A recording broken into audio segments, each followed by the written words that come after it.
Citoyennes et citoyens, bienvenue sur Ad Nihilum, et aujourd'hui, je vais vous présenter Singularité 2500.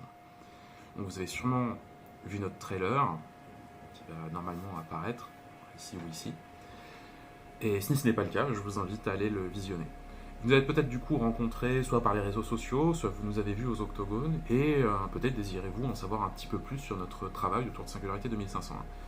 Et donc je vais faire une petite série de vidéos qui a pour but d'expliquer notre univers et plus tard un petit peu notre démarche et ce que nous cherchons à accomplir à plus moyen et court et long terme.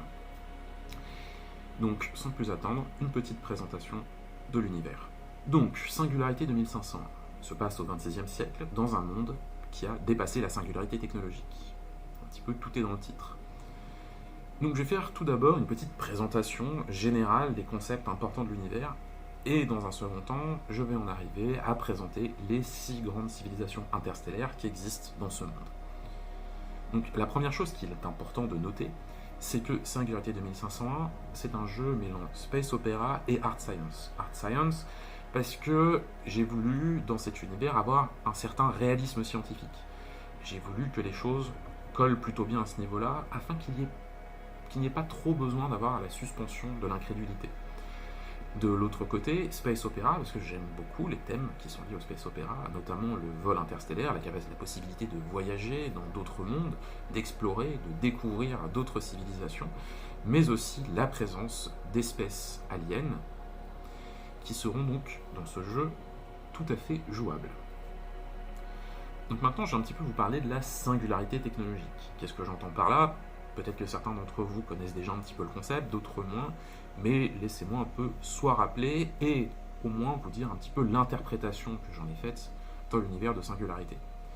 Donc la singularité, ça fait un peu des répétitions, c'est un moment où la technologie va se mettre à évoluer de façon exponentielle et imprévisible par rapport à ce que nous connaissons, nous, de nos jours, qui va avoir un impact drastique sur nos sociétés.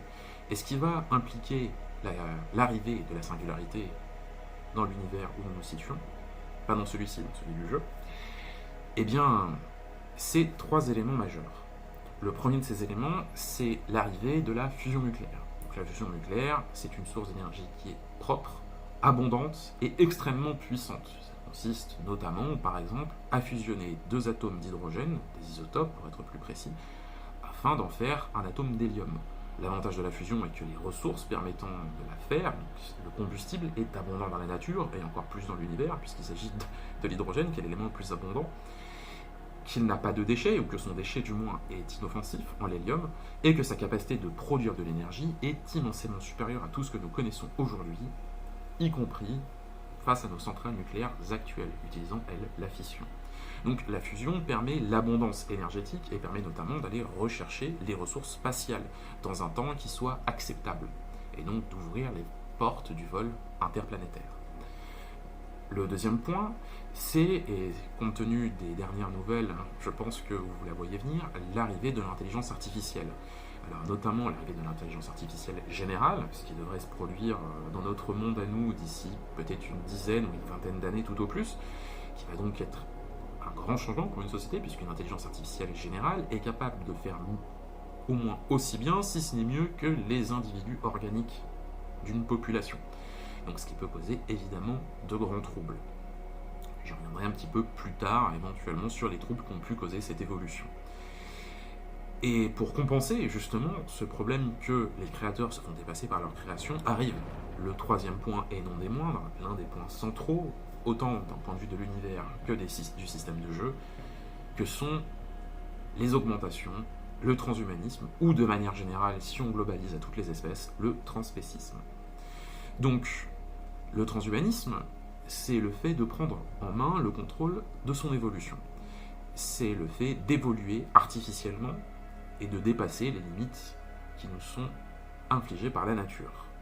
Alors, on peut avoir plusieurs méthodes. C'est vrai que ceux qui sont coutumiers du genre vont tout de suite penser au cyberpunk et à la cybernétique, mais la cybernétique n'est qu'une des voies possibles pour améliorer son état. On peut également utiliser la biologie, la génétique ou encore la nanotechnologie. Il existe encore d'autres méthodes, mais je ne les détaillerai pas ici afin de ne pas faire des vidéos de 3 heures. Très bien. À présent, nous avons une petite idée de la singularité technologique. La singularité technologique, elle va avoir d'autres aspects. Elle va, en fait, de par la fusion, de par l'accessibilité des ressources, faire que le prix de l'énergie et des matières premières chute drastiquement, pour devenir ridiculement faible. D'autre part, l'automatisation, possible grâce à l'intelligence artificielle et les programmes robotiques, permettent d'automatiser presque intégralement l'industrie, réduisant le coût en main-d'œuvre à des sommes négligeables. La plupart des sociétés, à ce moment-là, vont arriver dans ce qu'on va appeler la post-rareté. Ce sont des sociétés qui sont des sociétés d'abondance, qui ne manquent plus ni de ressources, ni d'énergie, et que ces problématiques qui nous empoisonnent tant la vie de nos jours ne sont pour elles qu'un lointain souvenir. Et pour la plupart de ces sociétés, donc, si le coût en main-d'œuvre est faible ou rédhibitoire, l'inverse, si le coût est faible ou presque nul, si le coût en ressources et en énergie sont eux aussi presque nuls, ou du moins négligeables, eh bien, nous arrivons dans une société où la monnaie n'a plus vraiment la même valeur qu'aujourd'hui. Mais pour ce qui est du modèle économique post-rareté, j'en reparlerai peut-être plus dans le système du jeu, puisqu'il n'y a pas vraiment de système d'argent dans Singularité. Nous verrons donc cela dans une prochaine vidéo. Vu que je clôture un petit peu cette partie, j'en profite pour dire que je vais faire, je pense, 4 vidéos pour parler du jeu lui-même. Après, on verra pour parler d'autres choses un petit peu plus tard. Et je vais parler du lore en 2 vidéos distinctes, histoire de ne pas faire des vidéos trop longues et indigestes. Maintenant que j'ai un peu décrit la singularité, il faut que je décrive ce qui va arriver après. Parce qu'on se passe quand même presque 500 ans après la singularité. Chez les humains, elle a eu lieu autour de 2050. On est 450 ans plus tard. Qu'est-ce qui s'est passé entre-temps ? Bien déjà, le perfectionnement de certaines technologies que nous connaissons de nos jours, mais également ce qui va avoir lieu 150 à 200 ans après l'arrivée de la singularité technologique, c'est la découverte du vol supraluminique. Donc la possibilité aux espèces de développer une civilisation interstellaire en ayant des temps de trajet qui soient acceptables. On est sur un univers ici où, même avec les technologies modernes de voyage supraluminique, qui sont évidemment plus rapides que celles qui étaient là au départ, eh bien les voyages restent relativement longs. Si vous voulez aller à Proxima du Centaure, par exemple, qui est une étoile juste à côté, c'est court, ça vous prendra environ une journée, voire moins pour les modèles les plus performants. Mais si vous voulez aller à des centaines, voire des milliers d'années-lumière, les voyages peuvent tout de suite prendre des semaines, des mois, et parfois même des années. Des années où vous êtes totalement coupé du reste de l'univers, à cause du light lag. Light lag qui fait que si votre vaisseau va plus vite que la lumière, ces moyens de communication, eux, non. Il peut y avoir les sensibles, mais ils ont leurs limitations également. Pour pallier à ces problèmes de temps de trajet, les sociétés, au fur et à mesure de la révolution, vont mettre en place des réseaux de portails de saut permettant des voyages beaucoup plus rapides au sein de leur propre territoire. Mais quand on s'enfonce dans les territoires qui n'ont pas de portail de saut, voire dans les espaces inconnus, car la galaxie est très largement inexplorée, eh bien on a besoin d'un vaisseau interstellaire. Et les vaisseaux interstellaires sont coûteux dans ce monde, car utilisant des ressources rares, voire exotiques, et parfois même demandent des technologies vraiment très complexes à mettre en œuvre. Maintenant que j'ai fait ce petit tour d'horizon général de l'univers, à savoir la singularité, le vol interstellaire, je vais un petit peu faire une description des factions, des 6 civilisations qui seront donc jouables dans le jeu. Alors, je vais aller du moins exotique au plus exotique. Et donc, on va commencer par le consortium de Sol, qui est donc la société humaine encore rattachée au système de la Terre. Donc, le consortium de Sol est quelque chose que les gens vont facilement reconnaître en termes d'esthétique et de thématique, puisqu'on est sur quelque chose proche du cyberpunk. On a des augmentations très souvent tournées vers la cybernétique. On va avoir la présence de grandes corporations, d'une profonde inégalité, de problèmes et de luttes sociales qui sont très fortement implantés dans ce système et qui malheureusement, grâce ou à cause de la technologie qui sert à contrôler les masses, peut facilement dériver quand ceci est entre de mauvaises mains. Ce qui est aussi à noter, c'est qu'on n'est pas non plus dans une société totalement dystopique. Certes, Sol est un endroit impitoyable, mais c'est aussi un endroit rempli d'opportunités pour ceux qui ont les dents assez longues pour s'y battre. Tout en sachant que la vie dans les colonies, puisque Sol ne se cantonne pas qu'à la Terre, est tout de même bien meilleure que dans le système solaire. Dans le reste du système solien, dans les colonies donc, la vie n'est pas si mauvaise et les gens y ont plutôt un bon niveau de vie. Et donc cela va nous emmener à la seconde société humaine qui est Hol. Hol, à l'origine, c'est 30 000 personnes parties il y a 265 ans de la Terre à bord d'un immense arche nommé le Prométhée. D'ailleurs, ce sont eux qui ont les premiers développé le vol supraluminique. Ce qui va me permettre de faire un petit crochet par la problématique de l'intelligence artificielle. Donc, oui, l'intelligence artificielle a été développée, et en fait, sur Sol, elle n'est plus beaucoup utilisée. Du moins, l'IA forte. Les IAG sont encore utilisées, ainsi que les IA faibles, mais l'IA forte est devenue illégale pour la simple et bonne raison que les IA se sont rebellées et sont parties avec les éoliens. Et c'est notamment elles qui ont permis les percées nécessaires au vol interstellaire. Donc sur Hol, c'est une chose importante à noter, les intelligences artificielles et les êtres biologiques ont tous deux la pleine citoyenneté. Pour en parler un petit peu plus du système holien en tant que tel, c'est une presque utopie, j'ai envie de dire. C'est une société dans laquelle vous et moi, on aurait plutôt envie de vivre. C'est une société qui est pro-augmentation. Et quand je dis pro-augmentation, il faut imaginer que dans cet univers-là, au XXIe siècle, eh bien, l'augmentation, c'est quelque chose de considéré comme universel. C'est quelque chose d'évident. Il y a presque tout le monde qui en bénéficie. Peut-être une personne sur 1 million n'est pas augmentée. Pour vous dire à quel point c'est rare. Après, il y a des niveaux d'augmentation, évidemment. Il y a des gens qui le sont plus que d'autres, et d'autres avec des augmentations de meilleure qualité, plus performantes. Et les Holiens sont donc très avancés en termes d'augmentation, c'est pour eux quelque chose de fondamental dans leur culture. La culture holienne, elle vise à atteindre l'apogée possible par la vie. C'est leur objectif idéologique, c'est d'atteindre l'apogée du vivant. Et donc ils vont considérer que l'humain, en tant que tel, est quelque chose de rudimentaire, si ce n'est d'archaïque. Quelque chose qui porte les traces d'une évolution hasardeuse et qui a fait des erreurs. Erreurs qu'ils ont tôt fait de corriger et ensuite d'optimiser. Et le paroxysme de ce mode de développement, c'est l'arrivée des post-humains. Les post-humains, ça me permet encore une fois d'arriver avec une nouvelle notion qui est celle d'entité, qui peut avoir une certaine importance dans l'univers de singularité. Donc, les entités, ce sont à la base un ou plusieurs individus qui ont numérisé leur conscience sur des superclusters et qui sont devenus par de fait extraordinairement intelligents. Ils ont dépassé de très loin les limites humaines en termes d'intellect et de contrôle, puisque oui, ils peuvent contrôler plusieurs corps simultanément, leur permettant d'expérimenter l'ubiquité. Et je me rends compte aussi que je n'avais pas parlé d'autre chose, qui est l'immortalité, car oui, l'immortalité est tout à fait possible dans cet univers, et d'ailleurs, chez Hol, comme dans la prochaine société de laquelle nous parlerons, les Erinis, il y a le droit à l'immortalité, et l'immortalité est considérée comme un droit fondamental de tout individu. Vous avez également la numérisation de la conscience, en plus des traitements de longévité, qui vous permettent, même en cas d'accident grave, que la médecine n'arriverait pas à soigner, et je peux vous dire que la médecine sait soigner beaucoup de choses dans ce monde, eh bien que vous puissiez continuer de vivre.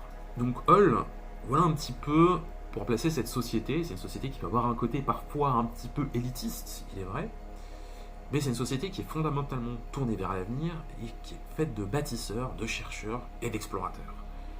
C'est des individus qui cherchent fondamentalement à trouver leur place dans ce monde et à s'y préserver.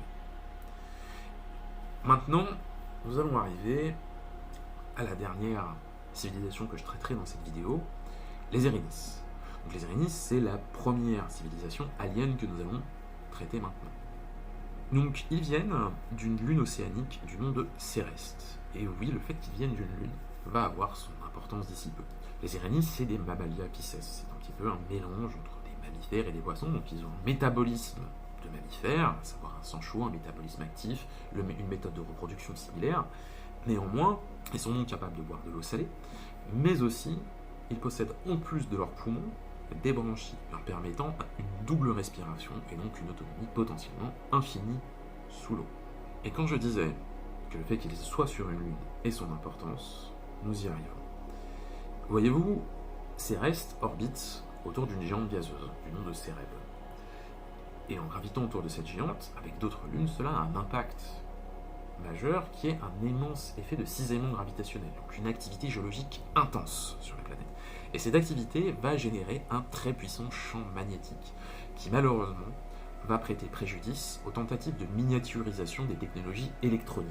Pour pallier à ce problème, les irénistes ont donc choisi le voie de la biotechnologie. Ils ont donc développé des bioordinateurs, notamment utilisant l'ADN comme méthode de stockage, qui est une méthode de stockage très efficace, mais également en rendant la plupart de leurs objets vivants et organiques. Il faut noter que, c'est vrai que je ne l'avais pas dit, mais à peu près tous les objets sont connectés. Vos vêtements, vous avez des implants, tous les objets que vous allez utiliser au quotidien sont connectés à la noosphère. C'est l'équivalent d'Internet dans ce monde-là. Et les irénistes, ils vont créer une noosphère également, mais avec des bioordinateurs. Leurs vêtements, ils sont biologiques. Et ils ont des mini-cerveaux à l'intérieur pour fonctionner. Cela va même plus loin. Leurs villes, et même leurs vaisseaux spatiaux, sont organiques. Ils sont vivants et même intelligents. Et l'intelligence qui va être dans ces villes et vaisseaux, c'est ce qu'on appelle des mantas. C'est donc les entités chez les irénistes. L'autre chose importante à dire sur les irénistes, c'est que ce sont des psi-alpha. Et ce qui me permet encore une fois d'introduire une nouvelle notion, qui est celle du psy. Je reviendrai plus en détail sur le fonctionnement en termes d'univers du psy. Là, je me contenterai de dire comment ça fonctionne brièvement. Donc, le psy alpha, qui est celui des irénistes, donc c'est le niveau le plus bas, le niveau alpha, va permettre aux individus de développer des caractéristiques particulièrement surdéveloppées dans certains domaines, que ce soit par exemple d'avoir une intuition surdéveloppée, de penser très rapidement à certaines choses, de pouvoir diviser son attention entre plusieurs centres d'intérêt sans trop d'efforts, ou de faire de la télépathie envers les autres psys. Ça va faire que les irénistes sont une société très transparente, puisqu'ils sont capables de communication télépathique et donc d'avoir facilement de l'empathie et de comprendre leurs interlocuteurs au niveau intime. Les irénistes donc sont aussi une société qui est pragmatique, mesurée et qui a un développement très stable. Les irénistes ne sont pas en phase de stagnation, très loin s'en faut, ils continuent de progresser mais en contrôlant leur évolution. À l'inverse des Oliens qui eux ont une évolution qui est exponentielle, mais par contre qui a la problématique d'être potentiellement instable. Dernier point, un peu plus diplomatique cette fois-ci, les irénistes et les Oliens sont depuis près d'un siècle de proches alliés. Et ce pour des raisons bien sûr pratiques et idéologiques. Il faut savoir que la galaxie, généralement, est plutôt hostile. Vous comprendrez un petit peu plus tard pourquoi. Il est donc précieux d'avoir de bons alliés. Et les Oliens et les irénistes partagent beaucoup de valeurs morales, notamment leur côté matérialiste, à savoir qu'ils ne croient pas en entité supérieure, et ils ne croient pas que l'univers possède un sens transcendant. Ils vont préférer faire un petit peu leur tambouille dans ce coin de l'univers. Et ils ont tous également un grand attrait pour le progrès technologique. Je pense que ce sera tout pour cette première vidéo. Là, pour la prochaine, j'attaquerai les 3 autres espèces, ainsi que rentrer un petit peu plus en détail sur ce qu'il y a à côté des grandes civilisations interstellaires, parce qu'il y a aussi autre chose. Et ensuite, nous arriverons un petit peu plus dans le système de jeu en lui-même. Eh bien, citoyennes et citoyens, à la prochaine fois.